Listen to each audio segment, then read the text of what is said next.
সৌদ অসম চাউলতাল মাঝি মণ্ডল সাপেখাতী আঞ্চলিক সমিতিৰ উদ্যোগত আৰু সাপেখাতী আঞ্চলিক মাঝি বাবা ও ৰাইজৰ সহযোগত স্বৰ্গীয় দীনেশ হাজদাদেৱৰ ৩২তম স্মৃতি দিৱস সাপেখাতী বিষ্ণুপুৰ শ্ৰীৰাম প্ৰাথমিক বিদ্যালয়ৰ প্ৰাংগণত দিনজোৰা কাৰ্যসূচীৰে অনুষ্ঠিত হয়।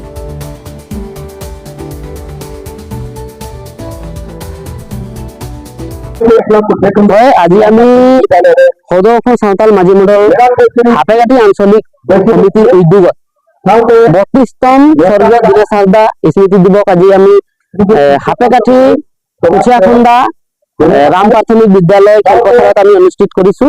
আৰু আমাৰ এই স্বৰ্গীয় গোপীনাথ স্বৰ্গীয় দীনেশ হাজদা ডাঙৰীয়াই আমাৰ চাওতাল সমাজখনৰ কাৰণে বহু সজাগতা সৃষ্টি কৰিছিলে আৰু গাঁৱে গাঁৱে গৈ আমাৰ যি চাওতালৰ মাজত যি অন্ধবিশ্বাস আৰু যি সমাজখনৰ যি উন্নতিৰ কৰিব লাগে কেনেকা ধৰণে সমাজখন আগবাঢ়ি যাব সেই বিষয়কেইটা বহু গাঁৱে গাঁৱে গৈ তেখেতে সজাগ কৰিছিলে।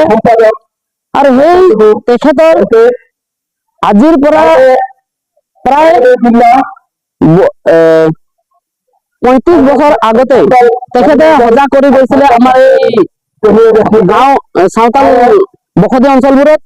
আৰু তেখেতক আমি আজি স্বৰ্গীয় হিচাপে আমি মানিছো আৰু প্ৰতি বছৰে আজি ৩২ বছৰ হৈছে, আজি ৩২ বছৰ আমি পালন কৰি আহিছো।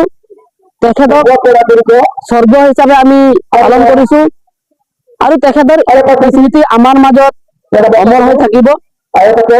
ইয়াকে কলো।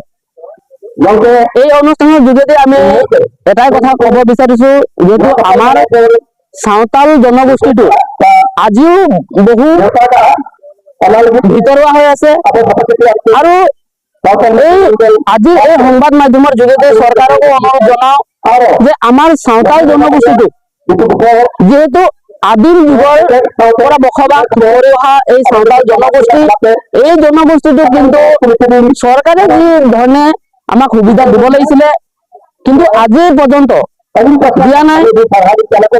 তো যাতে আগন্তুক দিনবোৰত যাতে চৰকাৰে আমাক এই চাওতাল জনগোষ্ঠীটো যাতে সমাজখন কেনেকা ধৰণে উন্নতি হয়, জাতি এটা কেনেকা ধৰণে উন্নতি হয় তাৰ কাৰণে কিন্তু চৰকাৰে কিন্তু চিন্তা কৰা দৰকাৰ আছে। হয়, আজি এই অনুষ্ঠানখনত আমি বিশেষকৈ আমাৰ সৌদ অসম চাওতাল মাঝি মণ্ডল কেন্দ্ৰীয় সমিতিৰ সাংগঠনিক সম্পাদক ডাঙৰীয়া আমাৰ এই অনুষ্ঠানত উপস্থিত আছে। লগতে এই সভাখনত আমি বহু কেইজন বৰেণ্য ব্যক্তিক নিমন্ত্ৰণ জনাইছিলো। বহু কেইজন ব্যক্তি আমাৰ মাজত উপস্থিত আছে। বিশেষকৈ সৌদ অসম চাওতাল মাঝি মণ্ডলৰ বিষয়ববীয়াসকল সকলোৱে উপস্থিত আছে। কেন্দ্ৰীয় সমিতিৰ বিষয়ববীয়াসকল উপস্থিত আছে। লগতে সদৌ চাওতাল ছাত্ৰ সন্থাৰ কেন্দ্ৰীয় সমিতিৰ সাংগঠনিক সম্পাদক উপস্থিত আছে।